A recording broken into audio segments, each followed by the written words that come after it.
Transmite el Gobierno de El Salvador.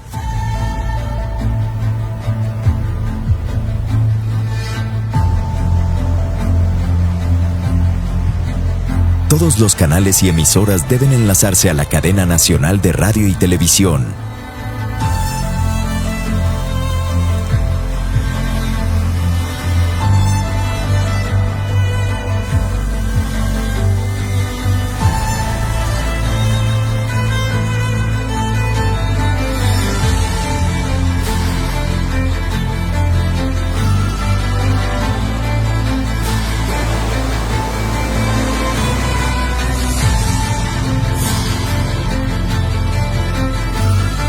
A continuación, el evento de la colocación de primera piedra del Centro de Alta Contención del Crimen Organizado desde Costa Rica.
Toda gran obra empieza con una primera piedra.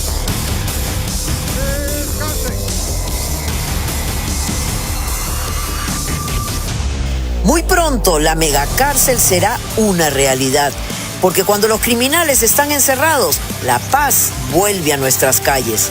Hace años tenía que haber estado esa cárcel ya en construcción. Era un modelo como el que hay ahorita en Salvador, sería magnífico. Así se quita toda esa alcahuetería. El presidente Rodrigo Chávez y su homólogo de El Salvador, Nayib Bukele, dan inicio hoy a la construcción del nuevo centro de alta contención. Bienvenidos a esta conferencia de prensa en vivo desde San Rafael de Alajuela. Y gracias por acompañarnos en este día histórico.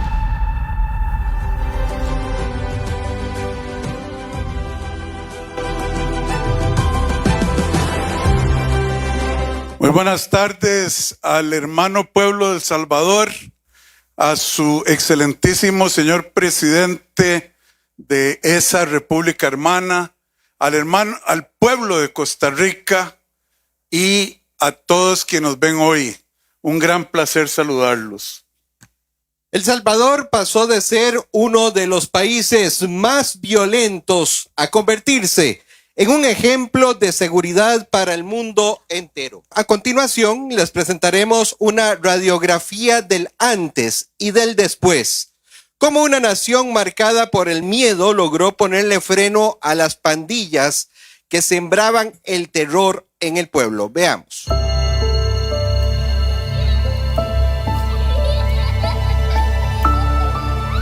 Una realidad que por décadas nos fue negada. Tener un país seguro. Por primera vez tenemos libertad de verdad.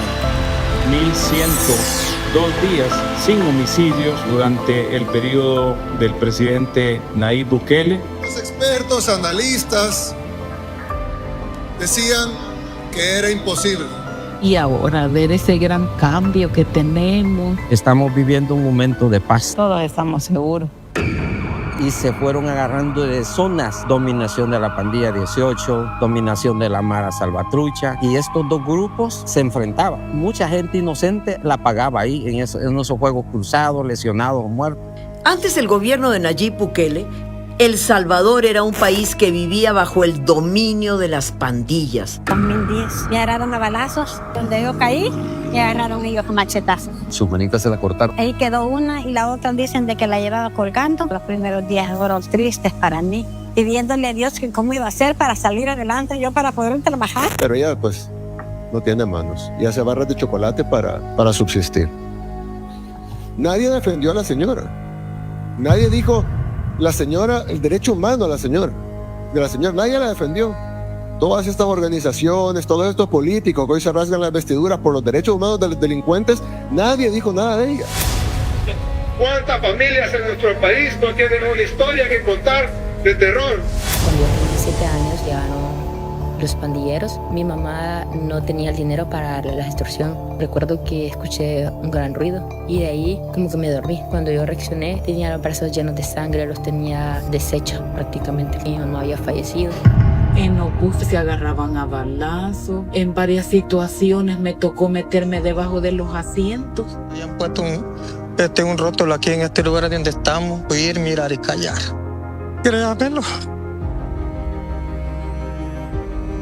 El tiempo que yo viví acá fue un tiempo de infierno. La policía también fue amedrentada. Mataron a mi papá. Le habían dado machetazos en la cabeza, le habían cortado las manos, la boca se la habían cortado. Significaba un terror para la sociedad salvadoreña. Estamos parados en lo que hasta hace poco fue la tierra más peligrosa del mundo. En 2019, Nayib Bukele asumió la presidencia de un país marcado por el miedo. Antes de asumir el cargo en el 2017, El Salvador registró más de 3.900 homicidios en un solo año. En 2025, el país cerró con solo 82 homicidios en 365 días. En 2018, se cometían casi 10 asesinatos cada 24 horas. En cambio, en el 2025, el promedio fue de 0.2 homicidios por día. Hoy, estas cifras muestran un cambio profundo. Somos el país más seguro del hemisferio occidental. Pero la pregunta es, ¿cómo un país tan violento logró cambiar su historia?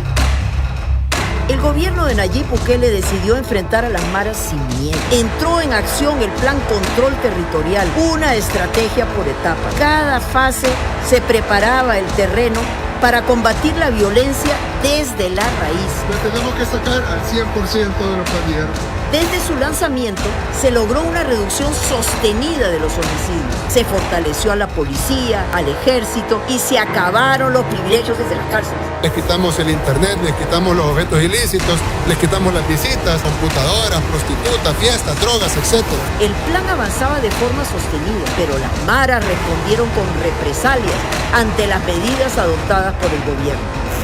La mayoría de las víctimas estaban dedicándose tranquilamente a sus quehaceres diarios. El presidente Nayib Bukele convocó una reunión de emergencia con el Gabinete de Seguridad. Así que el gobierno pidió el régimen de excepción, lo que permitió a la policía y al ejército capturar a las maras mucho más rápido. Cuando ya teníamos unos cuantos meses de régimen de excepción, yo ya me daba la pauta de llegar a la casa, de que nadie me siguiera.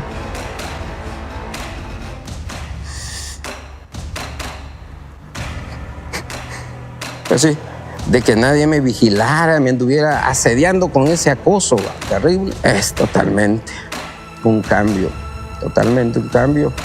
en materia de seguridad pública. Porque gracias al presidente, él que puso ese régimen, cayeron inmediatamente. Construyeron el SECOT para encerrar a los terroristas.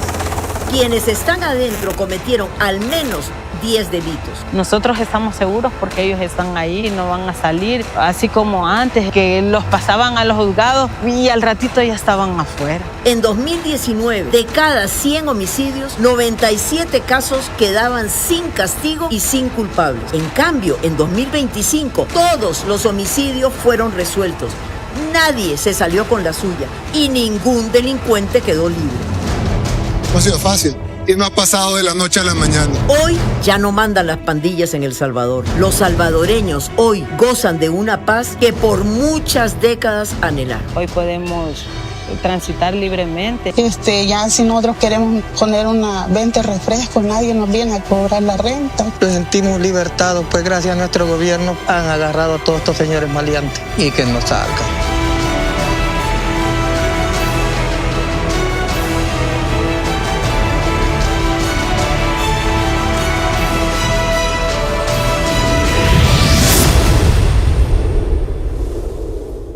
Sin duda alguna, es un honor contar con la participación del presidente de la República de El Salvador, excelentísimo señor Nayib Bukele, a quien le cedo la palabra en este momento. Muchas gracias, excelentísimo señor presidente de la República de Costa Rica, Rodrigo Chávez Robles. Gracias por esta invitación. Ya cuarta vez que nos reunimos en 2 años. Su gabinete de gobierno que lo acompaña aquí en esta primera piedra. Señoras y señores, diputados de la Asamblea Legislativa de Costa Rica, miembros de la delegación salvadoreña y de mi gabinete que me acompañan, estimados elementos de los diferentes cuerpos policiales presentes, que son el pilar fundamental de cualquier medida de seguridad, amigos de la prensa, señoras y señores.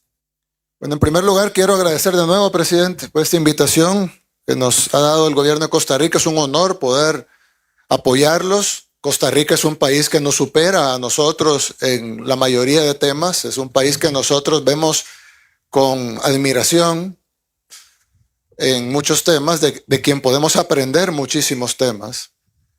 Pero creo que en el tema de seguridad, por lo que nosotros ya vivimos y por lo que nosotros ya resolvimos, creo que ahí es el tema en donde más podemos ayudar. Y agradecemos esa invitación y con humildad hemos tratado de dar nuestros aportes al tema de seguridad en Costa Rica. Salvadas las diferencias, yo he escuchado personas que dicen, pero el problema de Costa Rica no es igual al de El Salvador. No, no es igual al de El Salvador. Es igual al de El Salvador cuando empezó. Pero como ustedes saben y lo han visto en Costa Rica, el problema va a ir creciendo si no se detiene. Es el equivalente a un cáncer. Cuando un cáncer inicia, es casi indetectable. Ahí está creciendo, está haciendo daño, pero no se detecta. Así pasó en El Salvador. Las primeras pandillas que llegaron a El Salvador, yo sé que el fenómeno es distinto, pero las primeras pandillas que llegaron a El Salvador ni siquiera mataban. Ni siquiera mataban. Pasaron varios años para que empezaran a matar. Es decir, el cáncer crece. Yo recuerdo acá cuando empezó a establecerse el narco, decían, no, pero no matan. Y luego, no, pero matan solo entre ellos. Y luego empezó a morir gente inocente. Y así funcionan con todos los cánceres y con todos los fenómenos delincuenciales. Inician imperceptibles, luego se perciben pero no hacen tanto daño, luego hacen un pequeño daño, luego hacen un gran daño y luego destruyen todo.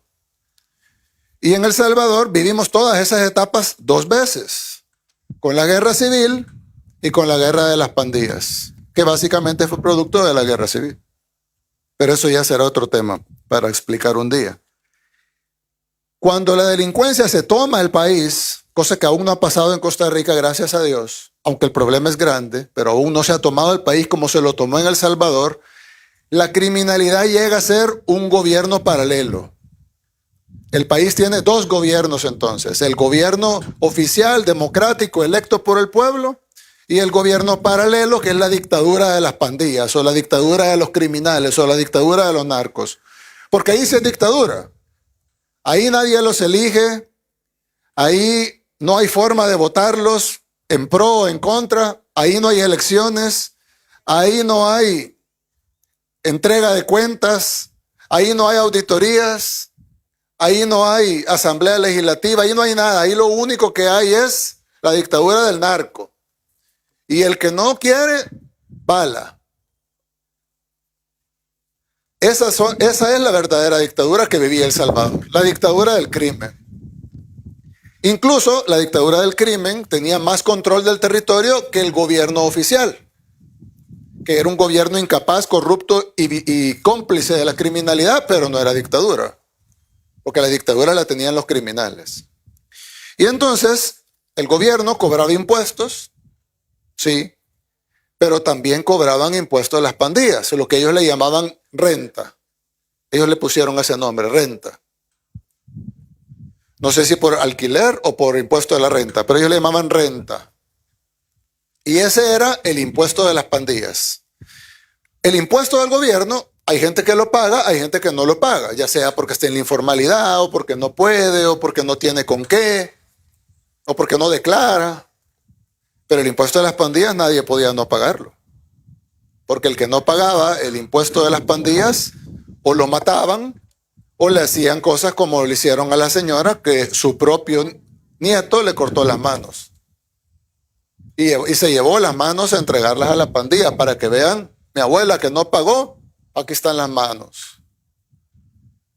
El 80% no era un fenómeno aislado en una zona, en un departamento, en un municipio, en un distrito, no. Era un fenómeno que cubría prácticamente todo el país, con pequeños enclaves residenciales privadas, etcétera, que tal vez no lo sufrían, pero básicamente cubría todo el territorio nacional, y el 85% de los salvadoreños pagaban esa extorsión que ellos le llamaban renta y que se pudiera equiparar a un impuesto del gobierno paralelo de la dictadura que tenía El Salvador, que era la dictadura del crimen. Y no se podía combatir, porque cualquier cosa, primero el gobierno estaba en complicidad con las pandillas, con el crimen. Segundo, cuando había alguna decisión de hacer algo de parte del Ejecutivo, yo no sé si lo hicieron con buena o mala intención, porque yo estaba muy pequeño, pero cuando se lanzaron los primeros programas para combatir a las pandillas, recuerdo que lanzaron el plan Mano Dura, allá cuando, no sé, a inicios de los 2000, aquí mi ministro de Seguridad ya trabajaba en ese tiempo para el gobierno, era de los buenos, y me contaba él que los buenos, porque en la policía, la mayoría de policías es gente buena. Solo el hecho de decidir ser policía es porque alguien es bueno. La mayoría de nosotros vemos peligro y corremos. Los únicos, corremos del peligro. Los únicos que corren hacia el peligro son los policías, los soldados, los bomberos.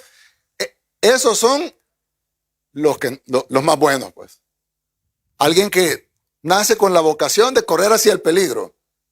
No correr del peligro, que es lo natural y lo evolutivo. No, correr hacia el peligro. Esa es la gente más buena de todas, que está dispuesto a sacrificar su vida por los demás. La mayoría de ustedes no lo harían. O ustedes sí, pero la mayoría de los que están de este lado no lo hacen. No sacrificarían su vida por los demás. Ellos sí. Y eso lo pone en otro nivel de ser humano, arriba. Entonces había muchos policías buenos en El Salvador, pero, y como me cuenta historias el ministro, iban, agarraban 100 pandilleros, los metían a la cárcel y el día siguiente salían 101. Los 100 que metieron y otro más que sacaron. Y entonces los pandilleros iban y se vengaban matando a las familias de los policías. La próxima vez, cuando hubo otro gobierno, le decía a los policías, vayan entre los pandilleros, pues decían, ¿para qué? Para que salgan libres, para que me maten. Entonces se convierte en lo que muchos le llaman, otros no quieren usar una palabra, dicen que es muy fuerte, a mí me parece está muy suave, un Estado fallido. Ya cuando un Estado no puede combatir su delincuencia, es porque hay un grupo que tiene el monopolio de ejercer la violencia, que no es el Estado, y ese es un Estado fallido. Entonces, nosotros teníamos un Estado fallido. Cuando nosotros llegamos, tuvimos que cambiar todo. Corte, jueces, fiscales, leyes, asamblea, en las elecciones, por supuesto.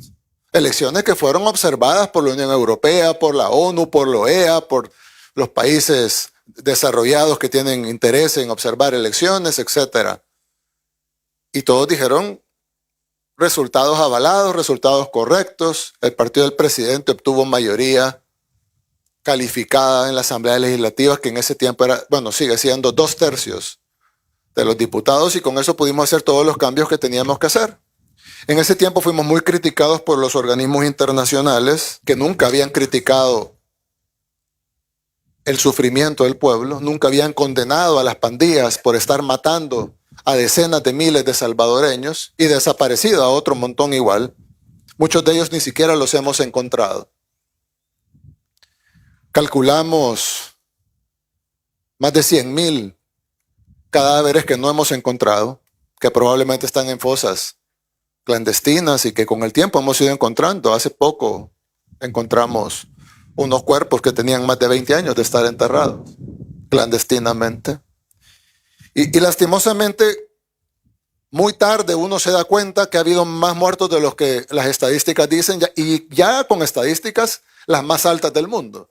Es decir, El Salvador era el país más peligroso del mundo de acuerdo a las estadísticas, pero era mucho más peligroso en la realidad. O sea, mucho más peligroso que el récord mundial.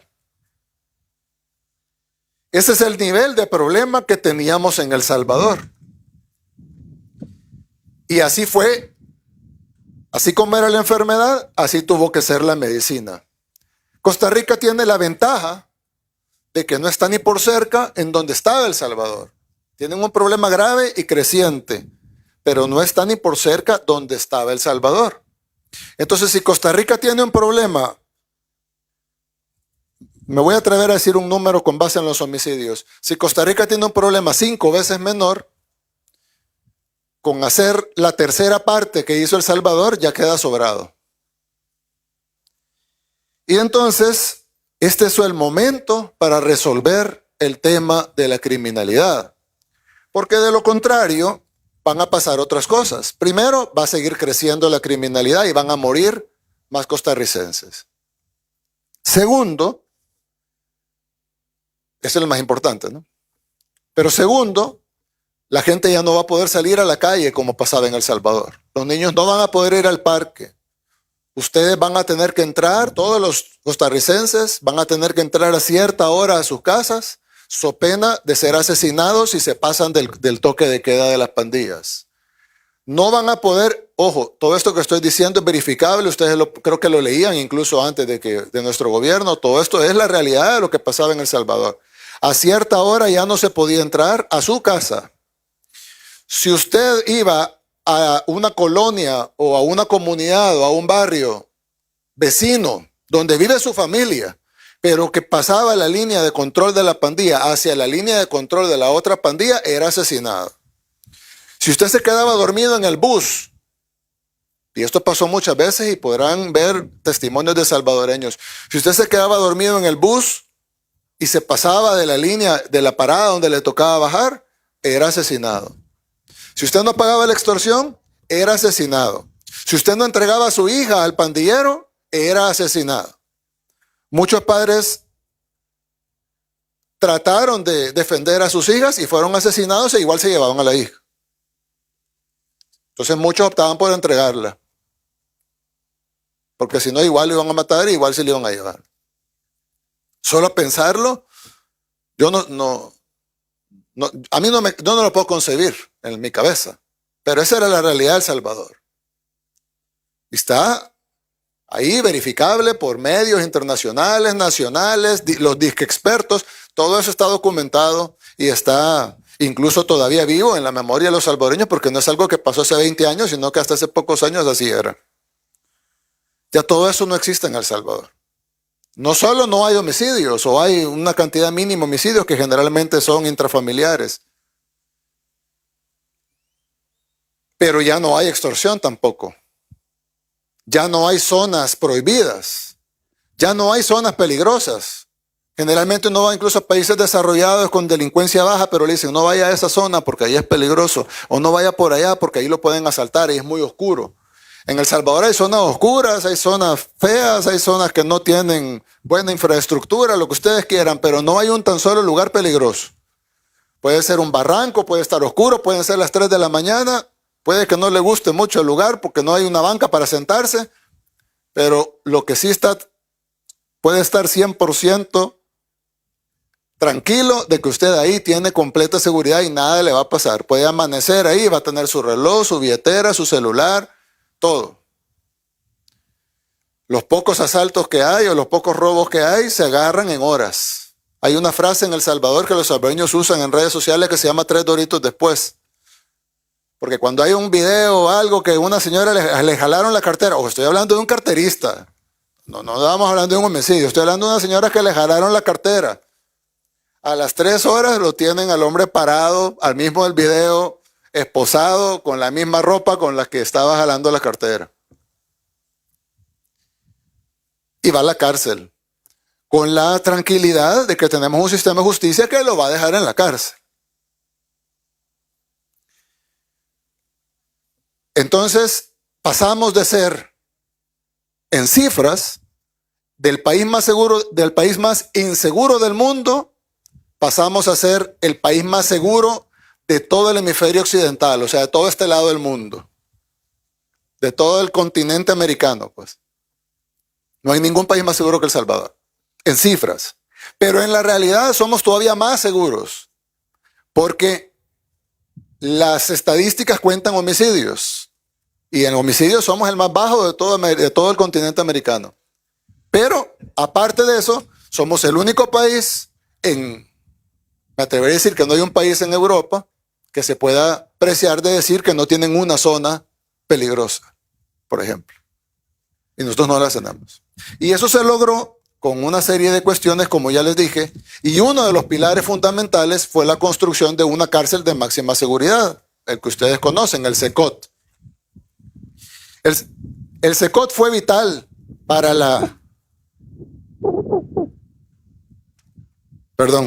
el CECOT fue vital para la estrategia de seguridad por varias razones. La primera razón es porque nuestras cárceles, al igual que en otros países de Latinoamérica, se habían convertido en universidades del crimen. Ahí lo que había era criminales con privilegios, con internet, con computadoras, con teléfonos celulares, dando órdenes para matar, dando órdenes para secuestrar, dando órdenes para instrucciones a las organizaciones criminales. Entraban prostitutas, subían videos a YouTube de sus fiestas. Ojo, estamos hablando de 2014, ahí están los videos en YouTube, no los ha bajado de YouTube. 2014, 2015, con pandilleros, con prostitutas, bailándoles en fiestas en las cárceles. Y ellos grababan y subían los videos a las redes sociales. Los sacaban de la cárcel y los llevaban a ver a la familia, a entrevistas. Ellos controlaban el país. Obligaron al ejército, está preso ese ministro, pero obligaron al ejército a prestarle los polígonos de tiro para que los pandilleros practicaran lo que se llama tiro certero, que los policías me entenderán, que es disparar con certeza en la cabeza o en el corazón para matar inmediatamente. No para inhabilitar, no pues dispararle en el pie, no. En la cabeza y en el corazón. Y ahí están los videos, están las fotografías presentadas no por nosotros, por fiscalías anteriores a que nosotros llegáramos al gobierno, por si alguien tiene duda de nuestros datos. Ahí están los pandilleros en los polígonos de tiro del ejército aprendiendo a disparar a la cabeza y el corazón de los salvadoreños. O sea que muchos, aparte le dieron armas también.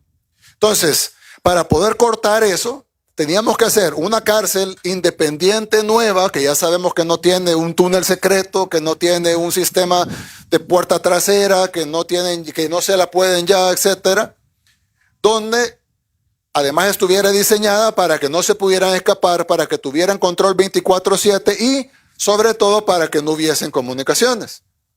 Porque les habrá pasado a ustedes y nos pasaba a nosotros que hacíamos una redada adentro de la cárcel, decomisábamos laptops, ya con nosotros en el gobierno, decomisábamos laptops, celulares, chips, de todo, ¿verdad? Y al día siguiente seguían las comunicaciones, porque decomisábamos algo, pero se escondieron otros y seguían metiendo más. Y al final la solución fue bloquear la señal. Un celular sin señal es un pisapapeles. Entonces le bloqueamos la señal. Usted se acerca al CECOT y ya no hay señal. Más o menos lo que pasó aquí, que veníamos para acá y nos dijeron apaguen los teléfonos porque si no se les van a bloquear por 5 horas. Bloquear señal. Entonces ya esto se vuelve una isla del mundo. Está aislado del mundo. No hay noticias, no hay información, no hay comunicación de adentro hacia afuera. Y ustedes están creando este centro de contención de la criminalidad, CACO, que es state of the art, la palabra sería del mayor nivel, bien diseñado, se ha diseñado de una manera concienzuda pensando en esto, en tener ese recurso que también es parte fundamental de cualquier plan de seguridad. Recuerden una cosa, si la criminalidad crece, me quedé corto cuando le estaba diciendo eso, si la criminalidad crece, morirán más costarricenses. Pero no solo pasará eso, sus estilos de vida cambiarán. Aparte, les cobrarán extorsión los pandilleros. Aparte, vivirán con miedo, con la cabeza abajo todo el tiempo. Porque el que levantaba la cabeza lo mataban por mirar feo al marero. Aparte, desaparece el turismo y todas las divisas que vienen con él. No van a llegar turistas a un país donde te matan por cruzar una calle, pues. Desaparece el turismo y luego viene un dominio económico que entra a un país en subdesarrollo, sin perspectivas de desarrollo, como lo fue El Salvador durante 40 años. Y luego salir de eso, toca en parte un plan como el nuestro, pero también un milagro. Porque lo que pasó en El Salvador fue un milagro y yo por eso siempre doy la gloria a Dios, porque realmente nosotros hicimos mucho y nos desvelamos y pasamos en reuniones, hicimos páginas y papeles y escribimos cosas y dibujamos planos y estrategias, pero esto no hubiera pasado si Dios no lo hubiera querido así. Pero tocó esperar 40 años. Y mucha gente murió sin ver El Salvador de ahora, que no será el país más moderno, el país más desarrollado, falta mucho, pero ya tiene la base principal que es un país seguro, y no solo un país seguro, sino el más seguro de todo el hemisferio. Ahora aprenderemos de nuestros hermanos costarricenses y de todos otros países que nos quieran apoyar para arreglar nuestro sistema de salud, nuestro sistema de educación, nuestra infraestructura, nuestra economía, etc. Y lo estamos haciendo y estamos haciendo muchas cosas interesantes ahí, pero ya arreglamos lo principal, que es la vida de la gente, la seguridad de la gente. Costa Rica tiene la bendición de Dios de poder resolver este problema antes de que se haga como se hizo en El Salvador, y eso les va a ahorrar vidas, les va a ahorrar economía, les va a ahorrar años de vida, de sufrimiento, y la medicina puede ser mucho menor porque la enfermedad es mucho menor. Así que, gracias, presidente, por permitirnos apoyarlos en lo que creo que podemos aportar. Al final, Costa Rica toma las decisiones y hace las cosas que Costa Rica necesita, que no son iguales a las del Salvador, pero que lo que nuestra experiencia sé que es un insumo importante en su plan. Esto es también parte de la alianza que firmamos en Coatepeque, el Escudo de las Américas, que básicamente es esto, pues. Es colaborar e intercambiar experiencias e información para poder garantizar la seguridad de nuestros pueblos. Muchas cosas le tocan al Estado, pero la principal es garantizar que el Estado sea el único que tenga el monopolio de la violencia. No puede haber otro cuerpo ejerciendo violencia. Eso rompe con la idea de un Estado. Así que de eso se trata el Escudo de las Américas que firmamos en Coatepeque y en El Salvador con el señor presidente. Y estamos seguros, desde antes estábamos trabajando, por supuesto, tenemos un año ya trabajando en esto, pero ahora con más ganas, para poder acompañarlos en este proceso a hacer una Costa Rica segura, y pues todo lo demás, primero Dios, vendrá por añadidura. Muchas gracias. Un caluroso aplauso al excelentísimo señor Nayib Bukele, presidente de la República de El Salvador. Continuamos con esta conferencia especial. Casos que estremecen al país revelan un patrón alarmante. Delincuentes reincidentes liberados, resoluciones judiciales indignantes y muchísimas, sí, muchísimas familias que siguen esperando justicia pronta y cumplida.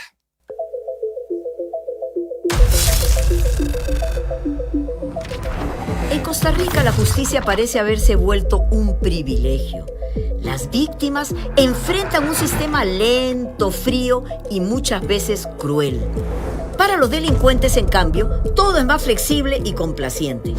El caso de Esteban Arias es una herida abierta hasta hoy. En diciembre del 2022, un vecino disparó al aire. El resultado, Esteban pasó más de un mes en coma, quedó ciego, la movilidad de una pierna y de una mano completamente comprometida. Su vida quedó marcada para siempre. ¿Y el responsable? ¿Adivinen qué? Absuelto en primera instancia. Hoy el caso irá nuevamente a juicio tras una apelación. Pero la pregunta es inevitable. ¿Cómo se absuelve una tragedia de esta magnitud? Digo mucho sobre la justicia aquí. A veces siento que es muy injusta.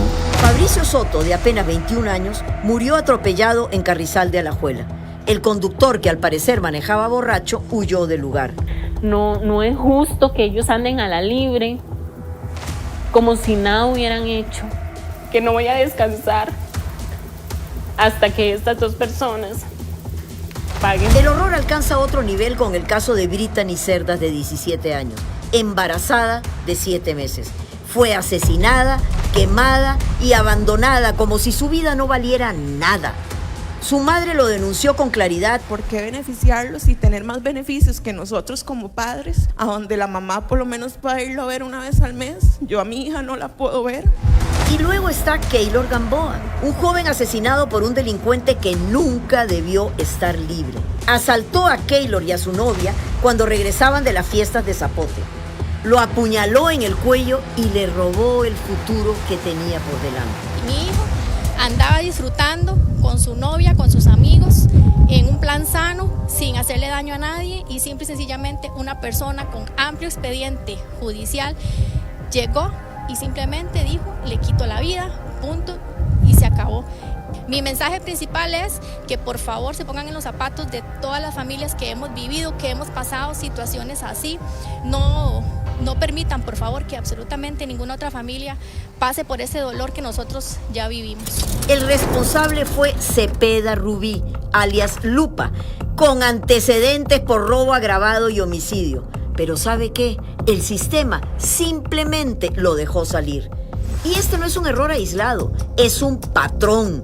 Delincuentes reincidentes con violencia comprobada tienen oportunidades. ¿Y saben qué? Las usan. Mena Alfaro, con el alias Enano, tenía antecedentes de transporte y venta de drogas y recibió una sentencia de 25 años por homicidio calificado, después de que junto a 3 cómplices planificó y asesinó brutalmente a Moisés Antonio Polanco Miranda, tras enterarse que este había comprado droga a otros vendedores. Río Mairena, conocido como Guaco, con antecedentes por transporte de droga, fue sentenciado a 50 años por homicidio calificado, luego de que ingresó a una vivienda, amordazó a 6 jóvenes, asesinó a 5 e intentó matar a una menor de edad. Y mientras las familias entierran a sus hijos, el país se entera de decisiones judiciales que realmente costarricenses son indignantes. Por ejemplo, un juez del Tribunal Penal de Limón dejó libres a 2 supuestos altos mandos de organizaciones criminales que operan en Batán, conocidos como La Patrona y La H. Nada más y nada menos que porque presentaron supuestas ofertas laborales y un domicilio fijo. Así de absurdo como suena. Alias La Patrona, de apellidos Cabezas Vargas, sería pareja sentimental de alias Tan, un sujeto cercano al diablo, y quien, según la investigación, se encargaba de la logística para legitimar dinero y dar órdenes a los miembros de la organización criminal, así como a otro sujeto de apellidos Araya Sánchez, alias La H, investigado por homicidio y tráfico de drogas. 2 completos angelitos que regresan a las calles gracias a la muy cuestionable decisión de un juez. Y esta otra pifia, costarricenses, no hay palabras para describirla. Aunque la Fiscalía solicitó 1 año de prisión preventiva, los jueces del Tribunal Penal de Cartago dejaron libres a 4 sospechosos de secuestrar, agredir y violar a una menor de 15 años. La joven habría sido entregada a una banda de gota a gota por su propia madre para cancelar una deuda. A eso hemos llegado. Preguntémonos, ¿De qué sirve un sistema que protege al agresor y abandona a la víctima? Porque ¿cómo es posible que una persona hace un delito y lo suelten? Yo le echo la culpa a los fiscales y a los jueces. ¿Por qué? Porque cuando se llevan un maleante a la cárcel, ya el mismo día, en la tarde, ya está afuera. La pregunta es, ¿estamos a tiempo de salvar al país? La respuesta es sí. Pero también necesitamos cambios urgentes en nuestras leyes, que los diputados tomen decisiones para proteger a la gente buena y castigar a los criminales tal como se lo merecen. Por desgracia, muchos encuesta de moras no lo ven así. Sí me preocupa también las quejas de los familiares, cómo se ha reducido la visita conyugal. Un referente de una megacárcel donde no se están cumpliendo los derechos fundamentales. Costa Rica no necesita más excusas legales. Lo que necesita es un sistema judicial que deje de fallarle al pueblo y leyes que no permitan seguir dándole abrazos a quienes nos pegan balazos. Costa Rica levanta su nueva megacárcel de alta contención para recuperar el control del sistema penitenciario. ¿De qué se trata? Veamos.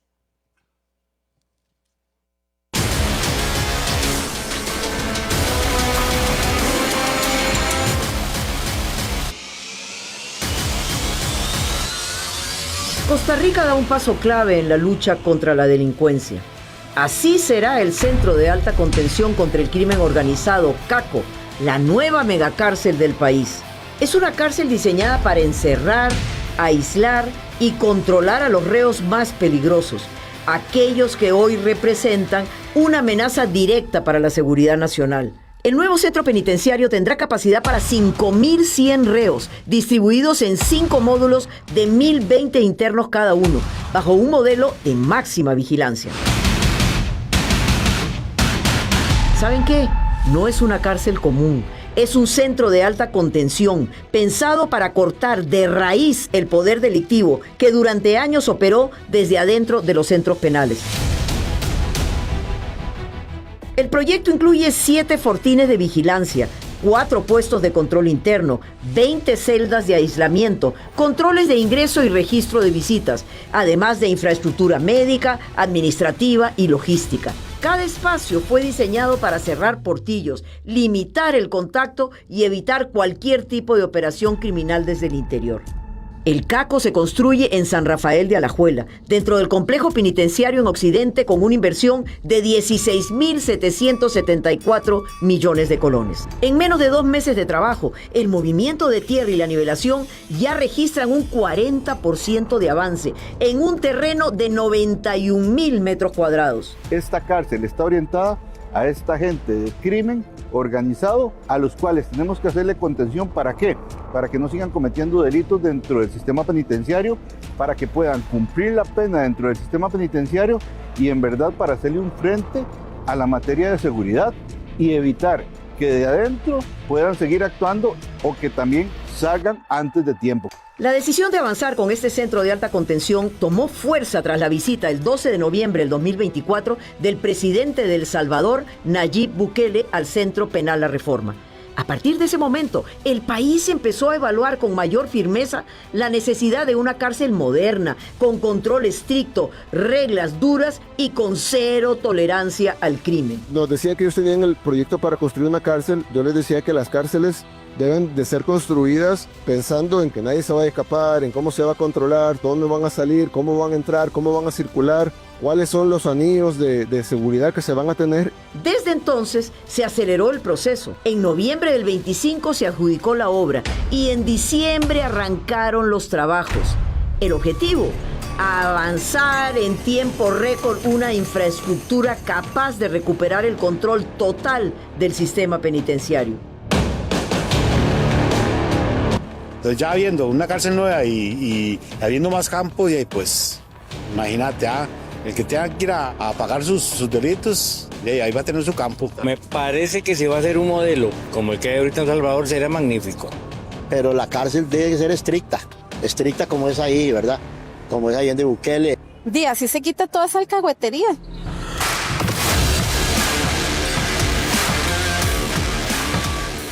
¿Sabe qué?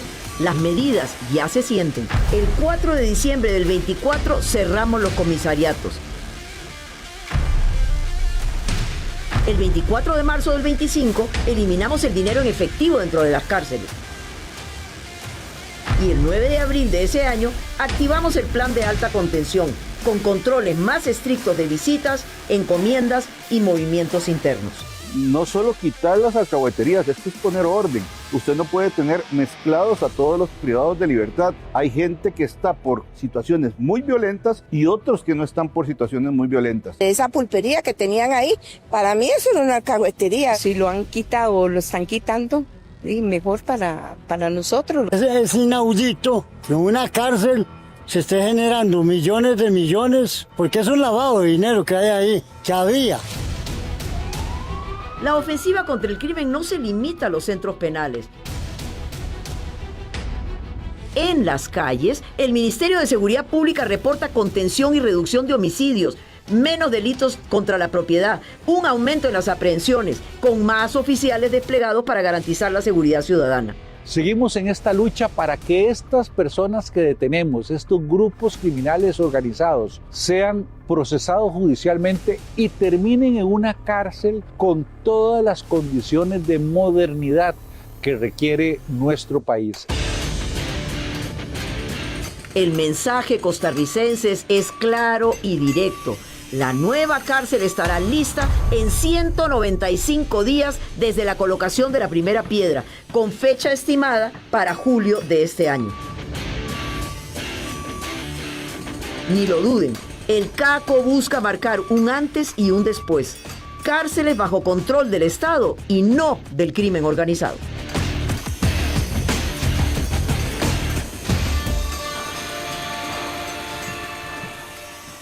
De inmediato el mensaje del señor presidente de la República, don Rodrigo Chávez Robles. Muy buenas tardes, pueblo de Costa Rica. A nombre de la enorme mayoría de ustedes, me honro en darle la bienvenida una vez más al excelentísimo presidente de la hermana República de El Salvador, Nayib Bukele. Muchísimas gracias, señor presidente. Nos honra su presencia. A la gran mayoría de los costarricenses. Saludo también a los colegas de gobierno de Costa Rica, a las autoridades del gobierno del pueblo hermano de El Salvador.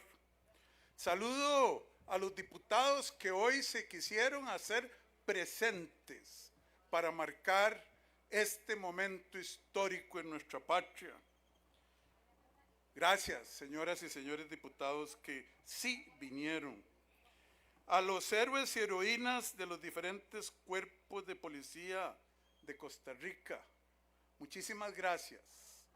Los saludo humildemente quitándome el sombrero y bajando la cabeza diciéndoles gracias de corazón. Como dijo el señor presidente Bukele, ustedes corren hacia donde los demás nos queremos alejar. Gracias.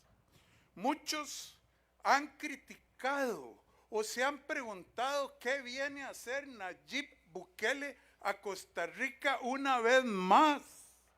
Bueno, el testimonio que él dio nos vino a decir que la gente y las sociedades inteligentes aprenden de cabeza ajena, de la experiencia internacional, y que solo los tontos creen tener los remedios caseros sin pensar o por intereses de grupos. El señor presidente nos contó, al igual que la novela de García Márquez, La crónica de una muerte anunciada, nos dio la crónica de una dictadura del crimen organizado. Solo los tontos no aprenden en cabeza ajena. El señor presidente además nos está aquí porque esta cárcel se ha beneficiado de aproximadamente entre 1.800 y 2.000 millones de colones que hubiéramos tenido que invertir los costarricenses en diseños, en estudios, y que El Salvador una vez más colabora con Costa Rica, como lo hicieron durante aquella crisis que ocurrió de inundaciones cuando el señor presidente Bukele estaba siendo condecorado por mi gobierno y por el pueblo de Costa Rica. Además tenemos un pacto. La presencia de Nayib Bukele es importante, es legítima y nos honra. Así le contesto a los que han hablado tonterías, a los que han tratado de darle al Tribunal Supremo de Elecciones competencias que no tiene ni tendrá. Como decir, el avión del presidente Bukele no puede aterrizar. La falta de respeto del Tribunal Supremo de Elecciones de decirle, venga, pero pórtese bien. Primero como que tuvieran la competencia para decir que vendría. Eso es una falta de respeto, señor presidente, por la cual le pido disculpas a nombre del pueblo de Costa Rica. Que un tribunal electoral le diga a un invitado de honor, sí, pero no quiebre las cosas, ni manche las paredes, es una verdadera aberración. Bueno, pero volviendo al tema, los videos han sido absolutamente elocuentes. Las palabras del señor presidente es un testimonio que debemos escuchar con mucha atención. ¿Por qué estamos hoy aquí? Porque durante años nos vendieron mentiras peligrosas. Nos dijeron que el crimen organizado es demasiado complejo para enfrentarlo, que Celso Gamboa no lo puede investigar el OIJ porque tiene demasiados amigos en el Poder Judicial. Palabras no mías, palabras del director del OIJ, Randall Zúñiga, que está hoy en vacaciones pagadas por usted y por mí, costarricense, pero mayoritariamente por ustedes. No, es demasiado complejo.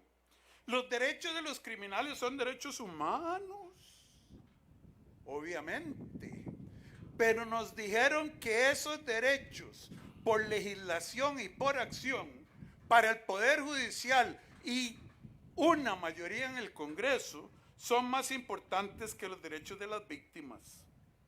Acostúmbrense. Vivir con miedo debe ser normal.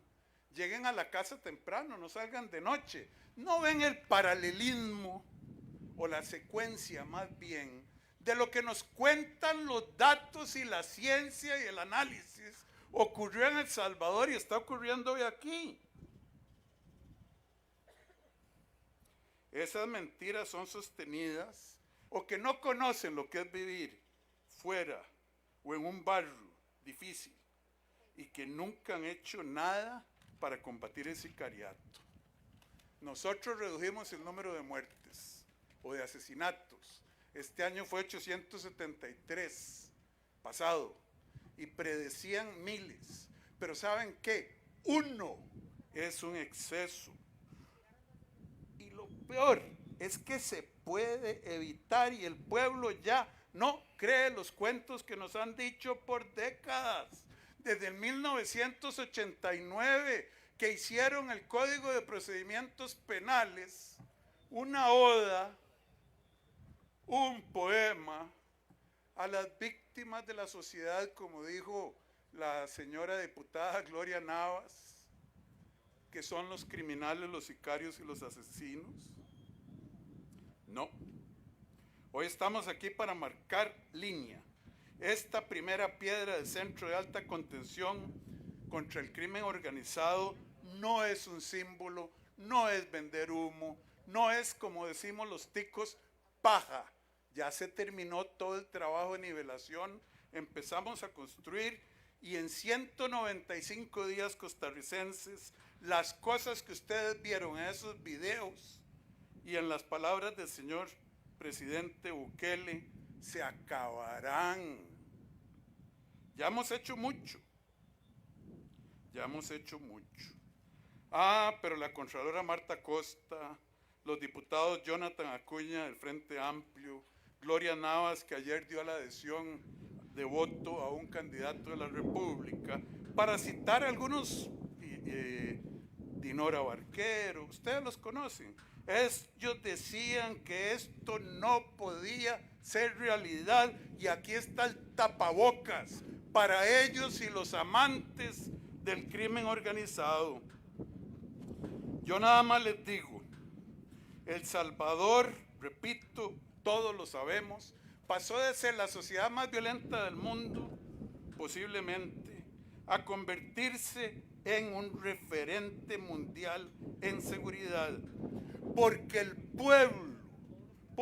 pueblo en democracia, a través de un voto, le ordenó al Estado, a todas las partes del Estado, al Poder Judicial, al Poder Legislativo y al Poder Ejecutivo, trabajen juntos y hagan lo que tengan que hacer.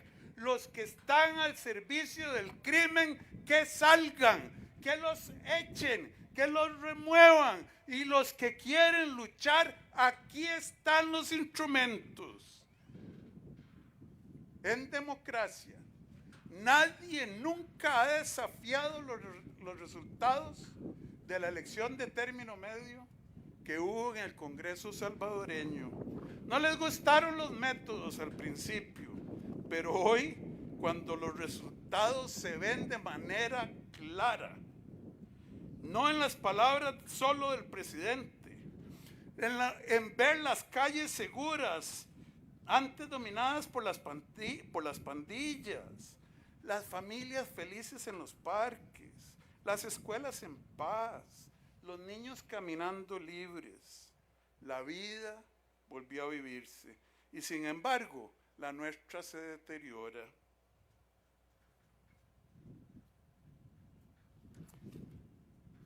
Necesitamos que el Poder Judicial y la Asamblea Legislativa se unan a la lucha en lugar de obstaculizarla. Ya limpiamos las cárceles en la medida que nos permite el marco jurídico actual. Necesitamos que el Poder Perjudicial y la Asamblea Legislativa tomen las decisiones, en el caso de la Asamblea Legislativa, para endurecer las penas. Nosotros presentaremos la semana entrante una ley contra el crimen organizado, modelada en el sistema internacional de lo que los abogados y estudiosos llaman jus ad bellum, que es cuando un grupo organizado ataca al pueblo de un país, los derechos y responsabilidades del gobierno, modeladas en la ley contra el crimen organizado que pasó o que tiene Italia por el problema que han tenido por cientos de años de la Cosa Nostra, de la mafia, y también en las excelentes leyes que ha adoptado El Salvador. No vamos a juzgar solo los crímenes cometidos. Vamos en esta ley a proponerle a la Asamblea Legislativa que declare delito pertenecer a las bandas de los Lara, de los Turesky, de la hondureña en Limón, de todas esas que torturan a nuestra gente. Ese va a ser un delito. Eso nos va a permitir guardar a combatientes organizados contra la sociedad en esta cárcel. Así lo hizo El Salvador. Y luego los juzgaremos ya por la violación, por el asesinato, por el tráfico de drogas. Es la única ruta. Aquí no vamos a lograr la paz negociando, tomando té y comiendo galletitas María, como quería Rodrigo Arias Sánchez cuando nosotros presentamos 6 leyes que verdaderamente golpeaban al crimen y que no quiso ni él ni sus diputados de bajo su influencia pasar. no las quisieron aprobar. Quería tomar té y tomar galletitas conmigo para dar la impresión de que estábamos haciendo algo, según él. Pero yo no doy impresiones, yo doy acciones, yo no doy discursos. Aquí está la evidencia. Sacamos, como dijo el video tan bien narrado de doña Pilar Cisneros, sacamos las pulperías, quitamos el dinero en efectivo, sacamos los teléfonos, las computadoras, regulamos las visitas conyugales. Ven el paralelismo. Hoy queda claro que el miedo tiene que cambiar de lado, que el pueblo debe dejar de sentir miedo y los criminales deben temerle al peso de la ley, que requiere la acción conjunta de un Congreso patriota, de un Poder Judicial limpio y eficiente y de una policía y un gobierno que hagan su trabajo. Hoy dejamos claro aquí que en Costa Rica, para lograr esa tranquilidad, vamos a tener que aprender a respetar mejores leyes y que quien las viole enfrentará primero a la policía y después a un poder judicial sin titubeos, corrupción y soltando al tipo de gente que ustedes vieron en ese video, sin privilegios, sin apellidos. Se puede hacer, ya ustedes saben que se necesita, Dios mediante lo lograremos. Que Dios bendiga a El Salvador, a su presidente, y que Dios bendiga a nuestra amadísima patria Costa Rica. Muchas gracias. Iniciamos en este momento el periodo de consultas por parte de los medios de comunicación con Héctor Peñate de Noticiero El Salvador, y si nos indica a qué mandatario va dirigida su consulta. Muy bien, buenas tardes, señores presidentes, distinguidos funcionarios de ambas naciones acá presentes. Quisiera preguntarle al presidente Nayib Bukele qué opinión le merece esta situación. Por ejemplo, ¿qué le aconseja usted al presidente Chávez en cuanto a los detractores, a la gente que se opone a los cambios y transformaciones que ahora Costa Rica tiene la oportunidad de empezar a desarrollar, y al mismo tiempo que El Salvador ya está en pleno avance? Y también al presidente Chávez, ¿qué puede opinar usted al respecto de adoptar el modelo carcelario que cuando se implementó en El Salvador fue criticado por organismos internacionales? Gracias. Bueno, sí, muchas gracias.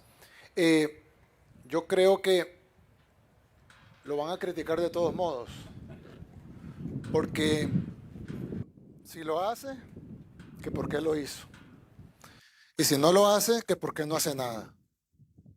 Entonces, aunque la opinión pública es sumamente importante, yo estoy seguro que la mayoría de los costarricenses quieren que el problema de la inseguridad se resuelva.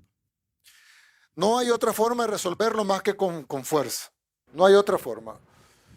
Hay proponentes de otras formas que funcionan únicamente antes de que el problema empiece. Por ejemplo, a mí me decían en El Salvador, y perdón que me extienda un poquitito, solo voy a mencionar esto, es que a mí en El Salvador me decían: presidente, la solución a la violencia es invertir en educación y en oportunidades. Yo le dije, tiene toda la razón. Si un país invierte en educación y en oportunidades, esos niños no se convertirán en delincuentes, o por lo menos en su gran mayoría no lo harán. Pero eso se lo hubiera dicho al gobierno de hace 20 años, porque estos criminales no tienen 4 años para mandarlos a kinder. Estos criminales ya se graduaron de matar, de la Universidad del Crimen, ya violaron, ya mataron, ya cortaron cabeza, ya le cortaron las manos a la abuelita. Ya no es de mandarlos a la escuela, ya no es de darles una oportunidad. Además, ¿qué oportunidad le podemos dar? ¿Le podemos pagar un estipendio por no ser criminales como hacen otros países? Les pagan, básicamente es un incentivo para ser criminal, porque ahora hacen dinero de la criminalidad y encima reciben dinero del gobierno, mientras un montón de jóvenes no tienen trabajo. ¿Qué incentivo hay para un joven trabajador que le cuesta día a día ganarse sus pesitos para que llegue el delincuente y se los quite? El incentivo entonces es ser delincuente para quitar y no ser trabajador para que se lo quiten. Entonces, presidente, la única forma de solucionar un problema que ya existe de inseguridad es con fuerza, con la fuerza del Estado, que yo lo he dicho en otras ocasiones, todo Estado es más fuerte que sus grupos criminales presentes en su territorio. No hay Estado que no pueda contra los criminales. Si un Estado no vence a la criminalidad es porque el Estado es cómplice o porque partes del Estado son cómplices. Una vez el Estado se libera de la complicidad con la delincuencia y va con fuerza hacia los criminales, los vence. Entonces, todo lo que usted haga va a tener críticas y va a tener apoyo. Si usted hace esto, que es traerle seguridad a Costa Rica, lo van a criticar. Y si usted no lo hace, lo van a criticar también. Mi pregunta sería, ¿qué prefiere usted? Si prefiere que lo critiquen por traer seguridad o prefiere que lo critiquen porque no hizo nada por traer seguridad. Entonces, las críticas siempre van a estar. El que se mete a política sabe que le va a caer, pero usted haga lo correcto y al final, como dice la Biblia, se hacen las cosas con sabiduría, lo demás viene por añadidura. Laura Solórzano, de Noticias Rebretel.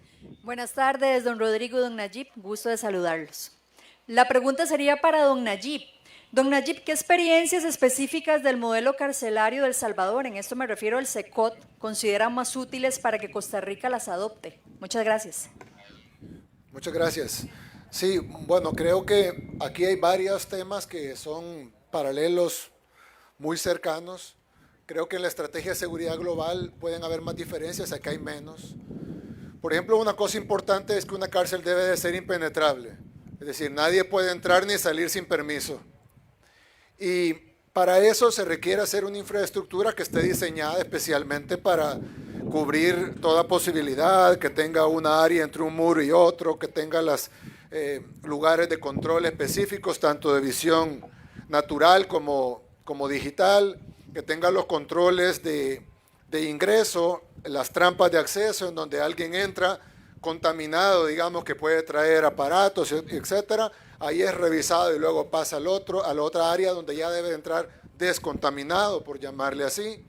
Al lugar, independientemente de que esté bloqueada totalmente la señal, no pueden entrar aparatos electrónicos. Alguien va a decir, es una redundancia, si no hay señal, ¿qué importa? Pues, como dije hace un rato, un celular es un pisapapel. Debe haber redundancia. Si falla algo, no puede no fallar la otra línea. Y así, los reos son de alta peligrosidad. No sé si ustedes han visto reportajes sobre nuestras otras cárceles. No el SECOT. Nuestras otras cárceles tienen sistemas de reinserción, sistemas de capacitación para que los reos aprendan un oficio para cuando vayan a salir libres. Pero en el SECOT tenemos criminales que han cortado cabezas, que han asesinado niños, que han violado niñas, seres que no pueden estar en otro lugar más que en prisión. En su mayoría, si no todos, no saldrán nunca de ahí. Y por ende, la desesperación de saber que nunca van a salir los puede mover a hacer cosas, a matar custodios, a intentar escaparse, a generar una especie de microsociedad ahí adentro en donde hay jefaturas. Casi todas las cárceles que vemos en otros países tienen jefaturas dentro de las cárceles, está el jefe del grupo tal, el jefe del grupo tal, hay dineros que se mueven adentro. Todo eso no existe en el SECOT y todo eso no puede existir en el CACO. No puede haber dinero que se mueva adentro, no puede haber tiendas, no puede haber comercio, mucho menos puede haber droga, aparatos, armas, los controles de entrada y salida, el control del armamento que se tiene ahí adentro. El armamento debe haber armamento para someter y debe estar separado el armamento letal, porque pues, aunque sean delincuentes nadie quiere que los maten ahí adentro. Pues, o bueno, tal vez alguna gente querrá, pero nosotros no podemos hacer eso. Sin embargo, hay un armamento letal en caso de emergencia, gracias a Dios, en todos estos años nunca se ha usado armamento letal en el SECOT, no hemos tenido una sola muerte. Pero hay un control con armas de inmovilización, hay un control 24/7, Incluso las celdas están diseñadas en una forma en donde no hay un lugar donde se pueden ocultar. Si las celdas, muchas veces las celdas están diseñadas de otra forma. Por ejemplo, cuando fuimos aquí a conocer la cárcel el año antepasado, 2024, fuimos a conocer la cárcel y la cárcel tenía un montón de defectos de infraestructura. Si había una celda, que la celda era una puerta, por ejemplo, y adentro estaba todo el cuarto, con camas y todo. Entonces, el custodio, si ve a la puerta, solo puede ver más o menos como un 30% de la celda. Tiene que asomarse más allá, asomarse más acá, probablemente entrar y ponerse en riesgo para poder revisar la celda. Los custodios tienen que tener la posibilidad de revisar la celda arriba, abajo, derecha, izquierda, sin poner en riesgo sus vidas. Además, debe de haber un control estricto de la comida, por ejemplo. La comida que entra al penal debe de ser revisada, porque en esa comida puede ir armas, puede ir chips de celulares, puede salir información. Hay una palabra, no sé si así le llaman acá, probablemente sea palabra salvadoreña, se llama huila, que es un papelito o un pedazo de plástico o un pedazo de cualquier material donde ellos escriben mensajes. Y luego eso se hace pequeñito, muchas veces se lo pueden tragar o lo ponen en algún lado o lo meten en una tubería de desagüe. Y luego la tubería de desagüe sale dentro de una bolsita o algo que lo proteja del agua, sale por el otro lado y luego llega alguien a recogerlo, generalmente una mujer o un niño, para que nadie sospeche, y luego esa persona lo lleva al destinatario de esa huila. Con esa información pueden empezar a coordinar homicidios afuera, coordinar la estructura de la pandilla, si uno tiene al jefe preso, baja las órdenes del jefe, o incluso coordinar un escape. Entonces, desde el control de las tuberías, el control de los ingresos, los vehículos que entran, qué aeronaves pueden pasar, es decir, todo lo que hicimos en el SECOT se va a hacer en su versión costarricense, que es el CACO. Muchas gracias, don Nayib. Gracias. A doña Laura yo le quisiera agregar algo. El señor presidente le contestó de excelente manera la pregunta que usted le hizo. Yo nada más quiero agregar que este CACO va a estar vacío y no se van a necesitar ninguna de esas medidas en el tanto y en el cuanto no cambien nuestras leyes del Código Penal y el Código de Procedimientos Penales y no cambie el Poder Judicial. Sino aquí estamos construyendo paredes que estarán ociosas hasta que se den esos otros dos cambios. Yo sospecho, don Nayib, que el SECOT estaría vacío si usted no hubiera logrado que el pueblo le diera el mandato a la Asamblea Legislativa y a usted para poder mejorar el Poder Judicial y lograr encarcelar a estos criminales nefastos. Muchas gracias. Finalizamos con Diego Arce de Multimedios. Muy buenas tardes a ambos mandatarios, don Rodrigo y don Nayib, bienvenido acá a Costa Rica. Mi pregunta es para nuestro mandatario, don Rodrigo Chávez. Hace unos momentos, don Rodrigo, usted dijo que se iba a tramitar en la corriente legislativa un proyecto de ley para el crimen organizado. ¿Qué nos hace creer que ahora sí se tenderán los puentes, incluso cuando la misma Pilar Cisneros nos dijo a finales del año anterior que ya no había ambiente legislativo para sacar más proyectos de ley? Mire, los puentes ellos los volaron. Los puentes, la dinamita que usó Rodrigo Arias Sánchez, Gloria Navas en su momento cuando presidía la Comisión de Crimen Organizado, era hacer reunioncitas, lo que llamamos los ticos, patear la bola para adelante, o como decía mi tata, patear el tarro para no juntarlo ya. Esa fue la dinamita que usaron, hacernos perder el tiempo, engañar al pueblo de Costa Rica y decir que estaban haciendo, fingiendo que hacían. Entonces, yo no sé si hay un ambiente receptivo en la Asamblea Legislativa actual. Nosotros vamos a presentar ese proyecto de ley para avanzar el proceso parlamentario y serán los diputados, en caso de que los diputados actuales rehúsen hacerlo patriótico, serán los diputados que empiezan el 1 de mayo los que decidirán si quieren darle a Costa Rica el marco jurídico que necesitamos para poder darle la tranquilidad al pueblo de Costa Rica. Cada quien cada palo tiene que aguantar su vela. Veremos qué hacen estos, si los actuales, y veremos qué hacen los futuros.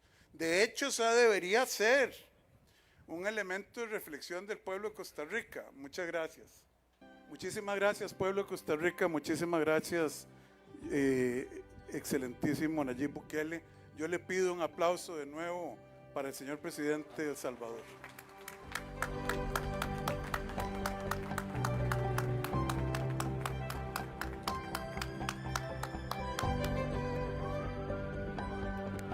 ¡Atención!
Transmitió el gobierno de El Salvador.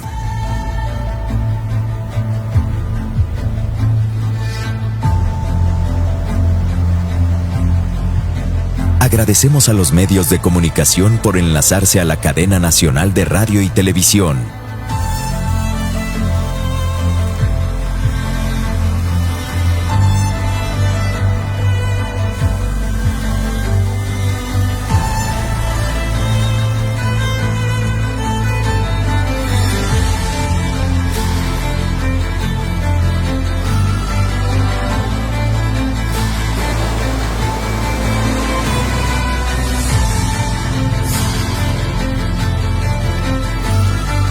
Esto fue el evento de la colocación de primera piedra del Centro de Alta Contención del Crimen Organizado desde Costa Rica.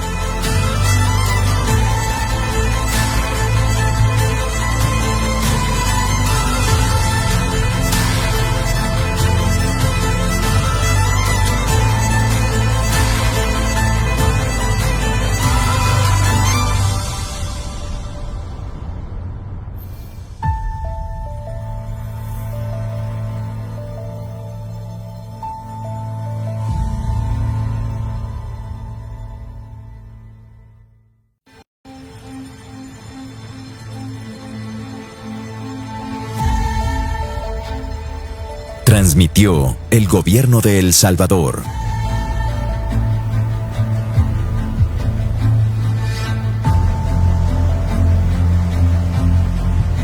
Agradecemos a los medios de comunicación por enlazarse a la cadena nacional de radio y televisión.